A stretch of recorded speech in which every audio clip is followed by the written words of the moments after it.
right, everyone. How you doing? I hope you're all well wherever you are in the world. Um, I think we'll just get started. So today's webinar is about how to rank lead gen brands and get free organic leads. My name's Dan Wardrope, and my special guest today, who I'm very excited to have, is Gert Mellick. How you going, Gert? Very good. Thanks for having me. No worries, mate. No worries. Okay, so a lot of you already know me. I run pay-per-lead agencies and also have an education program where I teach people how to run pay-per-lead agencies. And Gert, tell us a little bit about you and your background and your story and you know how you got into marketing. And I'm keen to hear a little bit of your life story. Let me know. Sounds good. Sounds good. Let's make this short. I've been doing SEO for 19 years. I've got a digital marketing agency, and over the years we were doing a lot of Facebook ads, Google ads, and stuff like that, and always SEO. And over the years, SEO has just been growing, getting more clients. We were getting better and better results. So at some point, we focused completely on search marketing, and today we're focused on SEO consulting, audits, and Google ads. So whereabouts are you based, Gert? I'm based in Madrid. I'm originally from Austria. So, Okay. but right now I'm based in Madrid. Okay, nice. And where's your team based? Have you got people with you, or are they a remote based? Obviously, at the moment, it's remote based team. So, how does your Right. team work? We started out with in-office employees here, and then even those employees already before COVID preferred to work from home, which is perfectly fine. We've got a few people in the Philippines. We've got people in Serbia, in Russia, in England. So pretty much distributed the team. Yeah. And also this way we are working in multiple languages as well. Oh, nice. Interesting. So for those of you who don't know the different ways we kind of run our model within my agency, there's two ways we deliver leads. The first way is, and this is the way we usually start out. It's basically a one-to-one delivery model. So if you imagine a client and their website, then what we do is we build the funnels and we attach that website to that funnel to their website using Unbounce. And then we drive traffic to the Unbounce page that we kind of control and look after and do all the split testing on.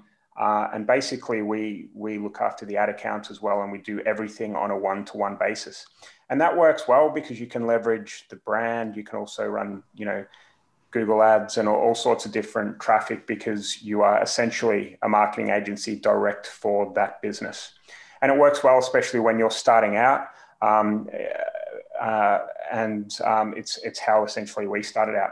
But when we began to gain a lot more experience and we knew verticals, we knew what funnels worked, we knew what leads converted well, we knew what targeting to go after, we knew which copy worked, we knew which funnels did well. We thought, well, why not kind of do what some of these big kind of money supermarket type websites are, or, compare the market or whatever. Why don't we build brands in our little sub niches and then drive traffic to our brands and sell the leads to different buyers at different prices and different criteria once those leads are generated from our brand. And I'll show you essentially what it looks like. So the one-to-one lead delivery model, you might have 5 different ad accounts and 5 different clients. And it's all one-to-one basis. You act directly on behalf of the basis of the client. You use their brand, one advertising account per client, Unbounce funnel, as I was saying, attached to their website. And essentially they look after their own kind of marketing outside of that scope of works. Okay.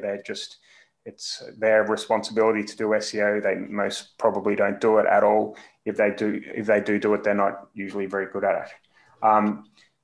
And that's the one-to-one model. All right. And building a brand is kind of what we switched to probably about three or 4 years ago. And these websites have a kind of sexy, what I call a sexy, that's how sad I am as a marketer, but a sexy homepage that speaks to the chosen avatar. So we might, if say, for example, a lot of you might have seen in the UK, the tom.co.uk website, which is a life insurance website that speaks directly to dads. We've taken that type of model and we do similar for our little sub niches that we go after. And what happens is people kind of first of all, when the traffic hits these brands with that personality that speaks to that persona, that customer avatar, there's a lot more trust and they convert a lot better. Okay. And not only that, these brands are just unbelievable for landing clients with. So if you picture yourself trying to sell to a one-to-one client, it's much tougher than approaching them and saying, listen, you can just buy some leads from us, and the leads are generated from this website right here. And you send them the URL and maybe a little video of what the funnel kind of looks like. And they're immediately sold, and it's a really good selling tool. And it's worked very well for us over the years. So building a brand is what we base our agency on, really. And one thing that we haven't done, or we kind of have done it kind of on and off over the years for a little bit, is let me take a step back. So what we do is the paid ads point to the brand, and then the brand, we use software that sits behind that. You can use something like Leadbite, GetCake, FLG. There's plenty of tools out there that then distribute the leads to different buyers. So if one buyer's in California, one buyer's in Texas, you can do it based on location. Or if, for example, it's a car finance lead and some clients want bad credit leads and other clients want good credit leads, then you can obviously ask those questions in the funnel and distribute the leads according to the criteria within that funnel. And this is how when you hear people doing thousands of leads per day, this is essentially how it's done, because you just have so many buyers buying different leads at different criteria and different prices and different locations. And that's how you can sell to the whole market. It's a really cool model, and that's what we've based my program on, and also what we do within our agency. And we're one of these people that kind of do as well as teach, if you haven't known already. One thing that I've been considering a lot, and we have looked at doing this, is by adding organic traffic here. Okay, because this is a long-term asset. It adds value to your brand. Organic leads are probably even better than search ads. In the industry, search ads are always the best ads because there's intent behind those leads, as opposed to someone just seeing an ad in a news feed or on some news website.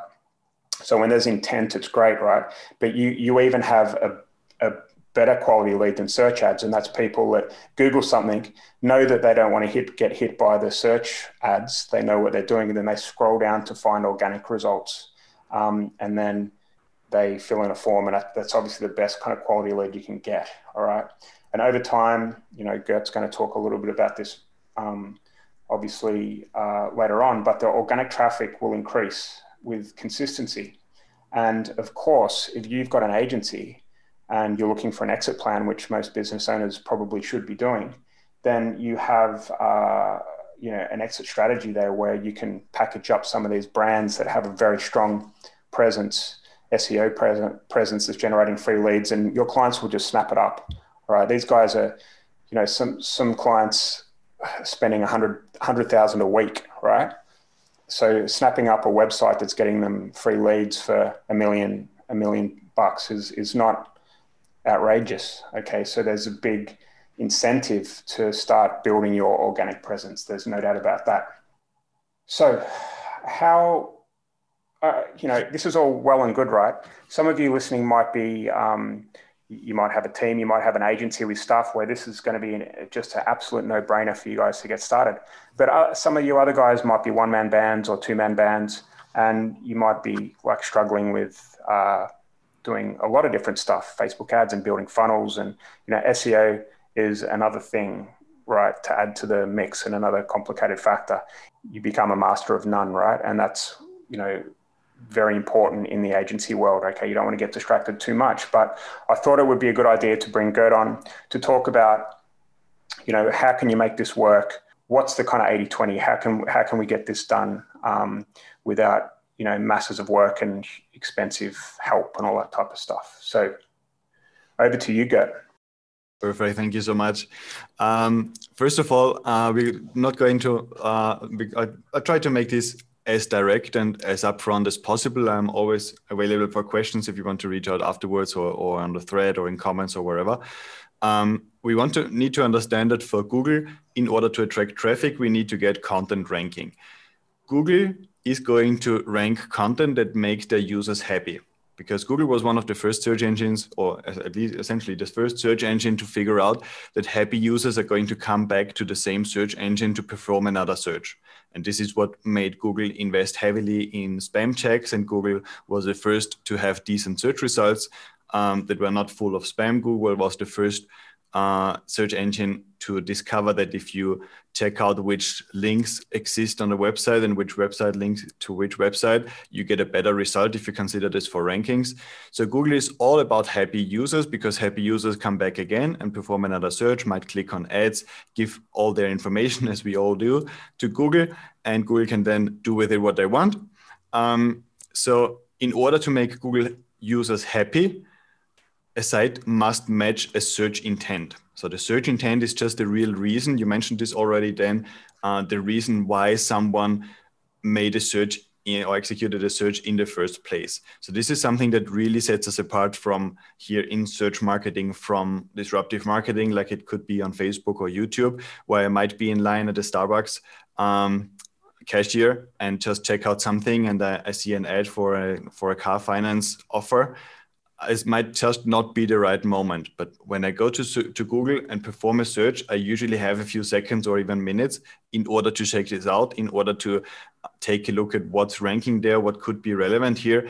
And people go in with an intent and might just be based on, depending on the search query, either at the top of the funnel, at the bottom of the funnel, about to purchase. We can target those with different types of content. Important here is that users trust high Google rankings. And there are studies out there that on the one hand do show that people still sometimes don't recognize what is an ad and what is an organic search result. But there are other studies that also suggest that people very often skip the Google ads directly and jump to the organic search result, but then come with a lot of trust, because they know that Google selects those results carefully. Google is also working on their end with some official certifications lately for local businesses. So if they pay something, I think, or comply with some process, they get like a badge checked by Google. So Google is heavily testing how to transmit trust to brands, and obviously afterwards sell those badges or sell those certification programs or something like that. They are all about bringing trusted results, because they know that if they send people to a site that then turns out to be a scam, or people are really unhappy with that search result, people might test other search engines the next day. Okay. On the right hand side, you can see here a click-through statistic. And I think this is important just to put things into context. We can see that this is all on page 1. What essentially comes up on page 2 and afterwards doesn't really exist, doesn't really matter, isn't going to affect your bottom line at all. We only focus on page 1. But on page 1, we can see that result number 1 gets about 30% of the clicks. Result number 10 gets 3% of the clicks. Okay, so we need to make sure we come to page 1, but also make sure we come as high as possible, because the difference between one position and the position above it is approximately just roughly 30%. Okay, so every step you take in on the ladder on page 1 is going to give you about an approximate 30% increase in traffic. I even have clients that can tell me exactly, pretty much exactly, their revenue number. Based on their revenue number, they can tell me which ranking they had that day. So they know if it was a number 4 ranking or number 6 ranking just based on the revenue they're making, because they know they're getting much more exposure on number 4 than on number 6. Consistency is very important. Okay, so consistent execution is crucial. In the graphic, you see a client we took over in June. They just had a 70% ranking drop after a Google update. They never cared about SEO for years, right? So they just build content and they know their audience very well. So the content already tackled on many important pain points of their audience, but they never cared about SEO. And never caring about SEO in their case meant they never cared about search intent. They never cared about design, user experience, site speed, a lot of things that come in here. I mentioned this site in the context of consistency because this is probably our A-level student, if you want to say it like this, in execution. So these guys are amazing. The owner started out alone. I think they have now 3 people with them focusing on one website and the execution of our suggestions and content creation, and also build a few links once in a while on their end, in addition to us, and things like those. So you can see the graphic, what essentially happened from below 100K, probably 65,000 to on the way to 200,000. They haven't seen a major ranking drop ever since. That took more than a couple of weeks maybe, and this is really based on a consistent execution over more than a year now, every week, every month, of the right things. Let's put it this way. Okay, in SEO you can probably do 200 things. If you run an automatic SEO audit on your website, it's going to point out a lot of things, but I can guarantee that 80% of those things are not going to matter. They are not going to make you rank better. They're just fixes that need to be done. The same as if I eat a carrot today, it's not going to make my body healthier. Neither does one single workout probably. I need to have consistency in nutrition, and I need to have consistency in execution of the right things in SEO. Okay.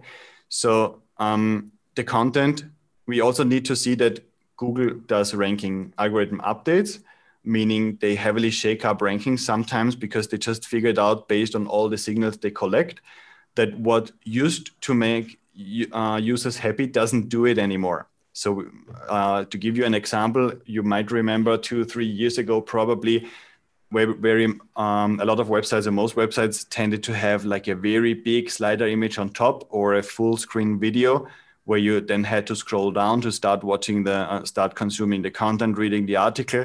But wherever you landed, you had like a very big, sometimes even on an animated slider image, where you had like 3 or 4 slides coming up. At some point, Google figured out that people are not too happy about this. What we see today, for example, and this is a tip in case you already try to rank something, people are very interested in getting either the information right away at the beginning, or at least the confirmation that this page is going to give them exactly the answer they're looking for. So having people scroll down just because it looks nicer to have a slider on top is definitely like you should in the foot right now. Okay, so behavior changes. Google is very quick in adapting to different search intents or expectations. If you just think about our current period in the middle of a pandemic, if you searched for virus in January and you searched for virus in the middle of March, the results on Google are vastly different. Okay, and this is because Google is very quick to adjust to changed your expectations. So on top of their main algorithm updates, they do like 3 or 4 very big ones every year. And we are just expecting the next one, to be honest. Not sure when this is going to come. We're seeing strange things these days. They do updates every single day. Okay, every single day they roll up to, I don't know, I've heard like 10 to 50 somewhere, minor updates to the algorithm at least, just to quickly adjust to what users seem to be expecting on a query by query basis. And this is important. Queries for insurance are not going to be dealt with as a collective. It's individual queries that Google deals with. So what's the best car insurance is going to be dealt with individually and separately from car insurance comparison UK. Okay, so those 2 keywords where we could expect, okay, this is the same industry, this should follow similar rules. Well, it doesn't. There are some rules that probably apply, and one of them is EAT. And EAT is something Google focuses on more and more. We're going to go into a little bit more detail. Here, what Google tries to do is to figure out if a site is really trustworthy and has a justification to talk about very important issues in order to prevent fake news, in order to prevent scams, and so on. We see also in SEO that brands are more and more important. And this is where the long-term approach comes in. My theory, I haven't contrasted this and probably nobody's going to confirm it, but what I see over the years is that Google is getting more and more scared to send people to a site that turns out to not be legit in their space. Okay, so they more and more trust brands, because if a brand is strong and has a lot of mentions and a lot of citations, a lot of links, a lot of social feedback, etc., it's just easier So easier to trust this brand than if you send people to just a new e-commerce site that has just opened up and that might turn out to be a scam. So whatever you can do for your brand is definitely going to be worthwhile. Can you build a YouTube channel? Can you get some additional brand exposure? Can you get the brand known with ads so more people search for this brand? So branded searches is definitely something Google factors in order to determine how important and trustworthy a brand's website is. So there's a lot of things we need to take into account. And I usually talk about filling buckets. Okay, so when doing SEO, you need to fill a lot of buckets. There is not one single bucket and everything is going to change. But we definitely want to fill the site speed bucket, make the site fast, make the content good, make the user experience good, make the design good, etc. Sorry, I didn't explain EIT. EIT stands for expertise, authoritativeness, and trustworthiness. We're going to come back to this afterwards, but thank you for the question. Let's talk a little bit more practical information. I'm going to go with an example I know in your niche is interesting, which is roofing. Target research here for me would comprehend a search on Google around roofing, what are roofing sites talking about. I always have like a notepad open when I do these kinds of researches, and I just visit websites, take note of themes, how do they call certain things, roofing companies themselves, but also then go in and check on Google, what do people talk about on Twitter, on YouTube, on Quora.com about roofing. You can get most of those pieces of information from Google directly, adding Quora to the search query simply. But then also head over to Quora and make specific searches for questions around roofing and make a note of all the ways people refer to roofing companies, roofing contractors, who is the best roofing contractor in Melbourne, for example, or which geographies are interesting, are there big brands people mention, and ask for reviews or experience with certain brands. So whatever I can get my hands on, and we're doing this for a lot of topics. We just start with chess as a topic. We have been doing this for internet providers. We've been doing this for instruments. We've been doing this for podcasting the other day. So we really do this for a lot of topics. And the goal is, we call this a target research. So we really want to figure out what are our target searches for, and especially how they search for, with which vocabulary, and what are the phrases, what are the questions, what are the pain points they talk about. Also their worries, obviously, what are they worried about, what are their objections towards the service, because tackling an objection in the content, or writing a piece of content around the objection could be an interesting entry point where you just resolve this objection and bring people to the next step in their possible journey before converting the lead. An important part, and this has changed over time in the last 10 years, obviously we have more and more competition on Google, right? So more and more big brands are investing heavily in search. We have a lot also, depending on the search intent, Google might pull like not really providers, but rather informational sites giving more general information. So we want to make sure we pick the right battles here. We can't compete with everything. We can't compete with every term. As an example, you can see here that if I type in roofing, and this is from Ahrefs, for example, this analysis from the tool I mentioned before, you get an idea about what Google wants to rank here. And I just want to draw your attention to two columns here. One is called DR, which is called the domain rating. And the other one is the last one, that's domains. I forgot the arrow there. Domains means how many different websites link to this article, okay?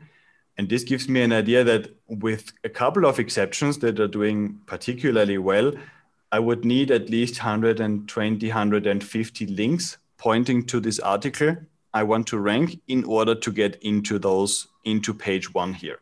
Because we definitely want to, in competitive niches, you can expect people do a lot of content optimization already. So just by providing a better content, we're not going to rank. We're probably going to have to match pretty much the average of the linking domains here in order to be eligible for page one. So Google does even consider us, okay? And the DR refers to domain rating, and this depends. The domain rating is a metric Ahrefs creates based on the links that point to a domain. So the better your brand is, the more important the links are that you get from important magazines, authorities, Chamber of Commerce, some Forbes magazine, just to name a few, or some other high authority sites, the higher your domain rating is going to be. So if I have a domain rating of 20, competing in this space of domain ratings of 50, 80, and 90, is just not going to be realistic. So roofing is not going to be a topic I'm going to be particularly trying to rank for. Okay. All right. What I can do is I can find a different angle and more segmented angle. So for example, roofing company Des Moines might not have, or definitely has not so many searches being executed on Google, but you can see the difference in competition. If you check out the domains column now, the last one, with 20 links, I would already be the search result that has the most links on the top 10. I still need a decent domain rating. So usually when you have like a 45, 50 domain rating or something like this, things get a lot easier. But you can see this number 6, iowaroof.com, for example, which is obviously relevant enough for a search in Des Moines. Has only a domain rating of 4. This is a very new page, but obviously very, very relevant. And Google just decided to pull it into the top 10 search results. So relevance is the most important thing we need to make sure we have in order to get the targeting right.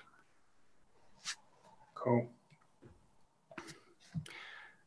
Another important thing here I want to mention, and this is really something that comes from all the site audits we do on existing sites, is content structure. So what we should not have on our site if we're building this out as an asset is tons and tons of articles we just publish every week without any proper overall structure or idea where this should be going. And this is something we see on audits every single day. When we do site audits, we see sites that have been growing over 7 years, had decent traffic, maybe in 2017, 2018 still, and then just dropped off. Why did they drop off? Because you can only write about so many different things in your niche, right? So they just wanted to publish a new blog post every day. This is also a little bit comes from the misconception that you need to do fresh content every single week in order to rank on Google, which isn't true. You want to have a consistent frequency, but it's just not a basic requirement. Those pages probably could have stopped in 2018 and spent the last 2 years just optimizing the content they had in order to make sure they correspond to what Google expects nowadays. So we've got 2 clients, for example, where the only thing we really do for them right now is find what used to rank in 2018 and update it to the new standards, and then see that rankings come back very quickly because they're just an established brand. If you build this out new, you want to have a content structure in mind. So you want to do your research, you want to do a list of keywords and create a list of keywords and make sure you know what you want to write about. But then once you line this up, and we use a very simple spreadsheet structure, I'm going to show you in a minute, you line this up, you can easily group those topics into what we call content clusters. And the difference between a content cluster and a normal article or blog category maybe is that a content cluster has specifically interlinked articles. And the content cluster, we are going to see this, has usually a pillar content piece. So a pillar article, this could be an article about roofing in general. I wouldn't try to rank it in this case because we've seen it's not going to be possible to get into the page 1, but it could be roofing in Iowa, for example. Roofing in Iowa could be my pillar content. And then I would have a lot of pieces of content around roofing, specifically targeting my audience in Iowa. And all this together would create a content cluster I might be ranking for, because Google is very happy to send people into a content cluster in the middle into one article, because all those articles are going to be linked together. So even if Google doesn't know exactly what's the search intent, probably within the content cluster, there's going to be enough information to make this user happy.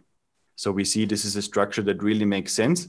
And also once you plan this out, as I'm going to show you in a minute, you're going to make sure, and this is important, that you only tackle every single search intent in one URL, in one article. If you give Google multiple articles they could choose from, they are not going to rank you on page 1. And I've got probably hundreds of sites as a proof for that. So you need to make sure Google can exactly understand what your articles are targeting. And if you have multiple articles targeting the same thing and you need this for, I don't know, social media purposes, etc., you need to make sure that Google understands which of those articles is the one you really want to rank, so they can ignore the rest. And there are tactics like canonicalization, as we call it, to make sure that's the case. So the content structure. Exactly. This is the content map, as we call it, or the content structure document we use every day. So this is easy enough to copy, I guess, or you can ask me for a template if you want. What we do here is we line up all the topics. Okay, so we line up all the topics, and we have in a column C, what is the pillar article? So the pillar topic. So this could be roofing in Iowa. This could be roofing, I don't know, contractors or whatever. It depends on the topic, where you say, okay, this is like the overall group that's then going to be like the parent group for all the other articles I'm going to create. This depends on the target research you have been doing before that. And then you line up what are going to be the supporting articles. And as you can see, sometimes in row 10 and 11 here, for example, there's even an additional level. There shouldn't be more. So a general rule here, and this is important, is that any content on your website shouldn't be take more than 5 clicks from the homepage to get to. Otherwise, the structure is not good enough. And a lot of other things are not going to happen, like link choose flow and a lot of other things on a little bit higher level. We might be talking about at some point. Okay, so make sure it doesn't take more than 3 clicks to reach any piece of content you want to rank. And this is also for usability purposes. Nobody wants to do 6 or 8 clicks in order to reach a certain piece of content, because it's on the you have to click on the blog and the category, and on the 5th page maybe the article comes up. This is not the usability level a standard we expect today. So with this document, you would line up all the topics even before you write it.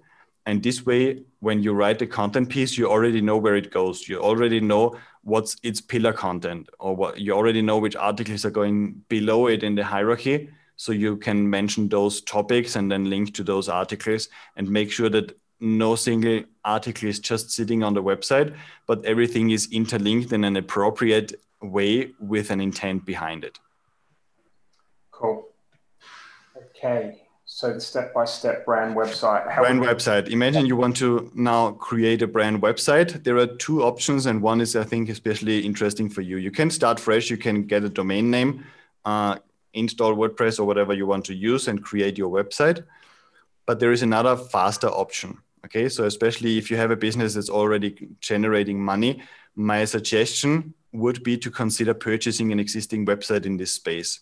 And the reason for this is what's called the Google sandbox. This is a phenomena Google officially denies that it exists. In SEO, we've seen this time and again that it does exist, and this is just like a period of time that has to pass until Google starts ranking a website. And why this is the case is that because Google has not collected enough signals to trust this website to start showing it to users. Okay, if you put yourself into Google's shoes, and this is one of the most important SEO tips here probably, if you find a new website, how would you know that this website is going to make your users happy? Just assessing the content and comparing it to top ranking sites is probably not going to be enough.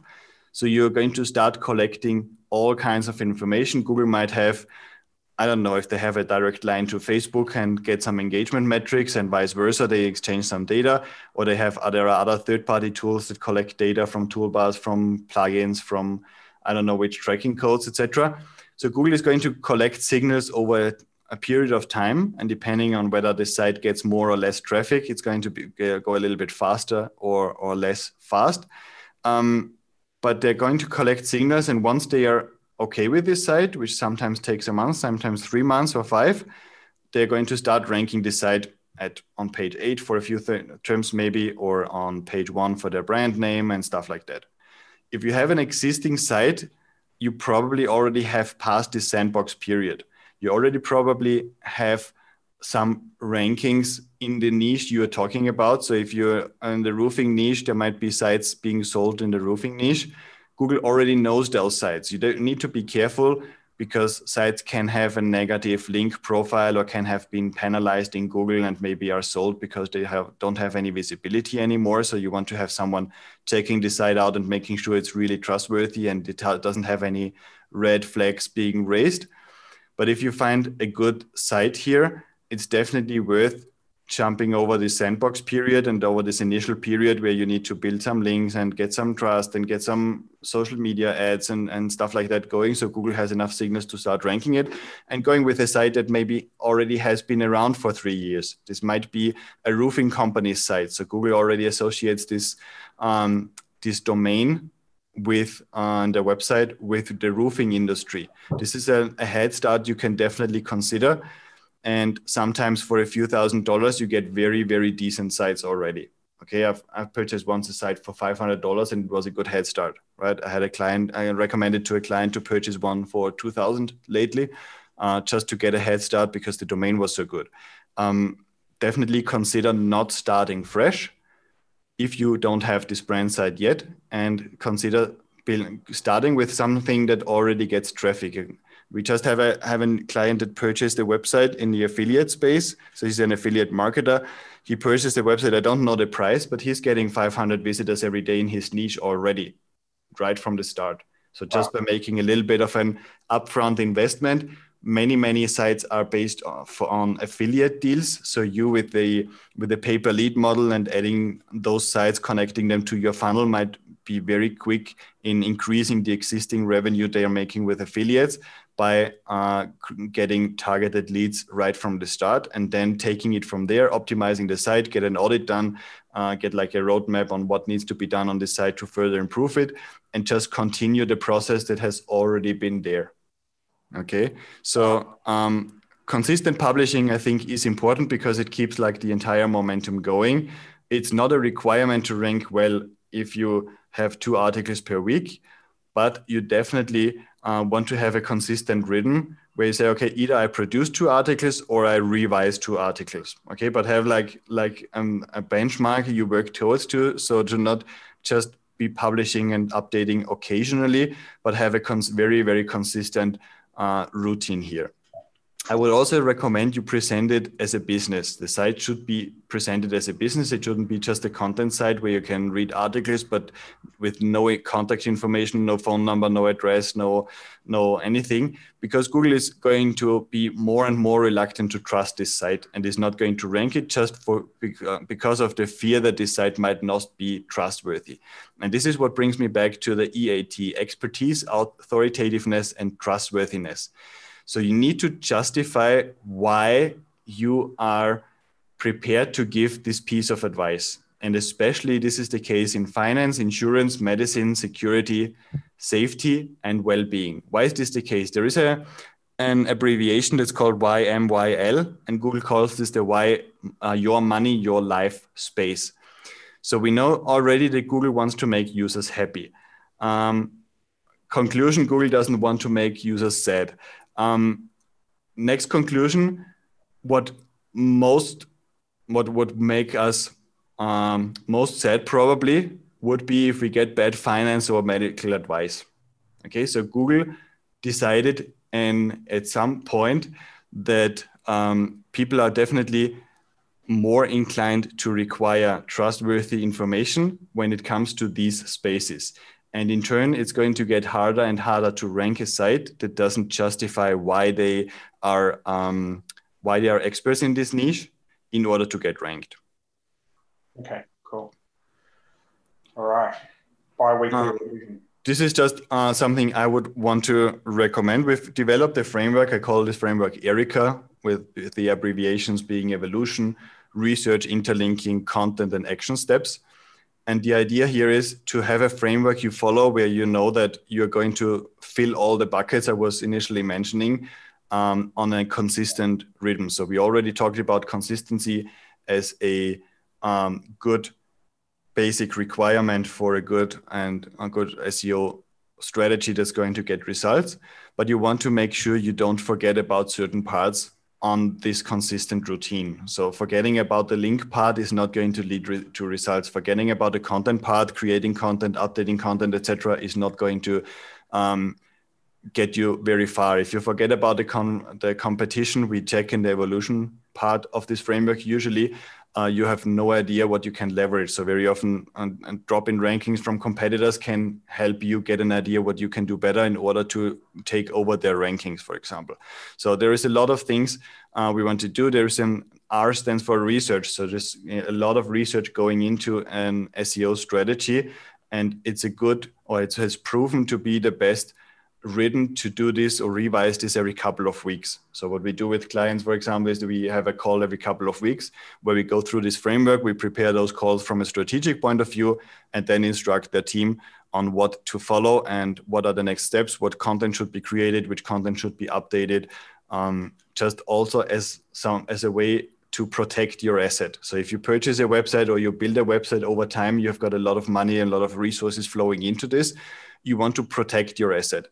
And if you don't protect it, what happens is that you just lose traffic. And if you have suddenly like 10% the traffic you had a couple of years ago, just because you did not protect the asset, meaning doing the necessary updates, optimizing the site, upgrading the design, working on site speed, things like those, the asset is going to lose value before it really increases and provides to be a good asset for your business.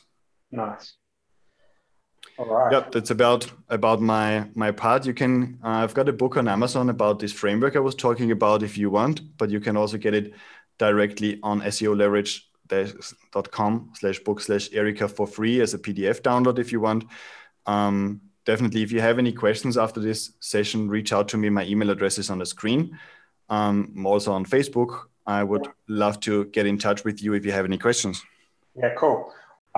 That's probably going to be all for today. Gert, you've been amazing. Great content, very knowledgeable. Thank you for your help, and hopefully people got some value from this webinar. You guys know where to reach Gert if you want to get in touch with him. If you are in the UK or you're in other countries where these kind of employment offers are available, then you should be doubling down right now. I definitely am. I hope you take my advice. Thank you. I'll leave you there, guys. Gert, thanks very much again. I'll speak to you soon. Yeah, thank you very much, Dan, for having me.